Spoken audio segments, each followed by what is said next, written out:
Over here in the carriage house, also known as Alcort Central, we got some questions about the differences between the earliest wooden sunfish and the second generations.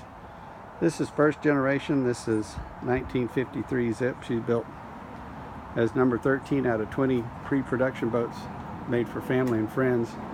Sent out, they tried them out, they liked it, and ooh, that's math, 66 years later, still building them. I think y'all check my math. So this coaming on the first generation boats was this long sweeping affair, like something you'd see on a Cape Cod catboat or something. A nice piece of mahogany. It's got a little backer rail on the inside, attaches, that screws to the deck, and then the coaming screws in from the outside of it. By the way, we can tell this is the first gen boat. The cockpit bulkheads are open. There's little ovals cut into them that allowed, I guess, for ventilation. That's all I can figure. And then down here with little floorboards pull out, there's finger holes. Some people call them limber holes, Skipper calls them finger holes, for drainage. And they go all the way through the boat, so you can drain everything down to the center, get it out. These little floorboards are kind of neat. They pop in and out, and that's neat until you capsize, and then you got to keep track of those too. Make sure they don't go floating off. So coamings and bulkheads, what we're looking at. The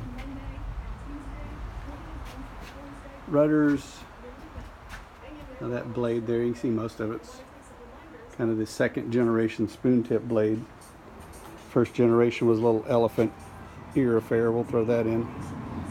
What we did on 1963 chip today was cut out these panels using the old panels as templates.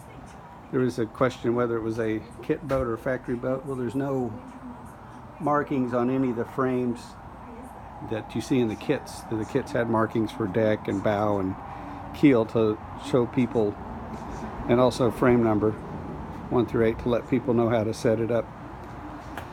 This boat, being a 1963, is set up for this, what we call the mustache, or this smaller coaming. 2 pieces of mahogany screwed together, but also fastened with this really neat little piece of bronze.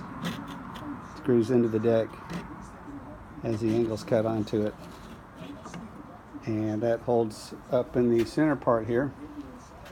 Down towards the end, there's a hole drilled through, screw going through with the plug in it.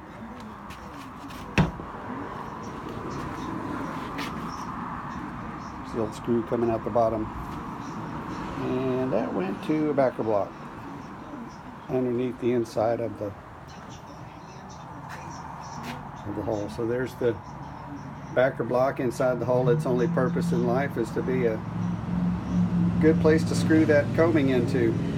And the coaming, the bow part, the forward part of it, would screw into the deck beam there. You notice the inner frames have holes cut in them to lighten up the boat, lightning holes. But then when you get to the cockpit bulkheads, there's no holes.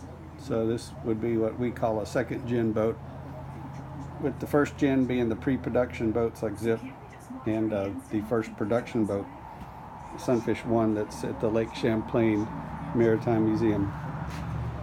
We're also kind of curious if this joint here is not sealed up in the first generation boats, but it is. There's on these second gen, tiny amount of adhesive. You can see little remnants and paint and putty left over. So their intent was to make this compartment watertight. See this, no limber hole cut, no finger hole cut there.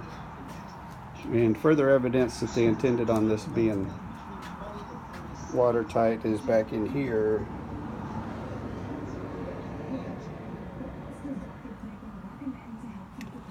Well, I don't know if you can see it, but there's drain plugs for the bow compartment and the stern compartment. Where'd you go? There you are, right there. So drain plugs on the bow compartment, drain plugs on the stern compartment. They're meant. Their idea is this going to be, this pontoon hole was going to stay dry, and if you did get some water in it, then you dry it out later. So like I said, today we cut out these panels. We also applied a coat of epoxy paint to the inside to help protect the raw wood against any water that might get in there. The plywood that's in there has some type of coating, and it's held up well, so we're not going to mess with that. But we used some Total Boat wet edge, some blue glow white,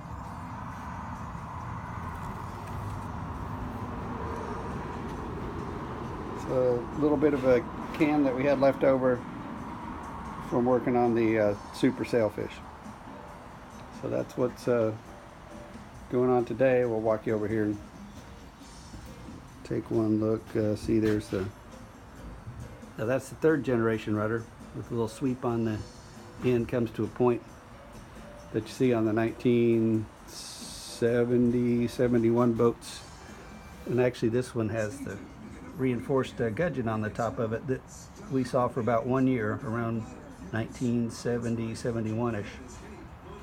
Then they switched to the aluminum rudder cheeks with springs on them. Back to the 1st gen rudder.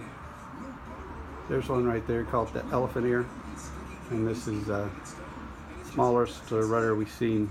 This goes on the standard Sailfish Winnie. We also see it on our early Super Sailfish and early wooden Sunfish. So, mentioned before, we're thinning out the parts wall, so if you need something, let us know, and we're getting ready to go see what we can dig up in the way of rudder parts for some boats that are out there. Hope y'all are having a great day.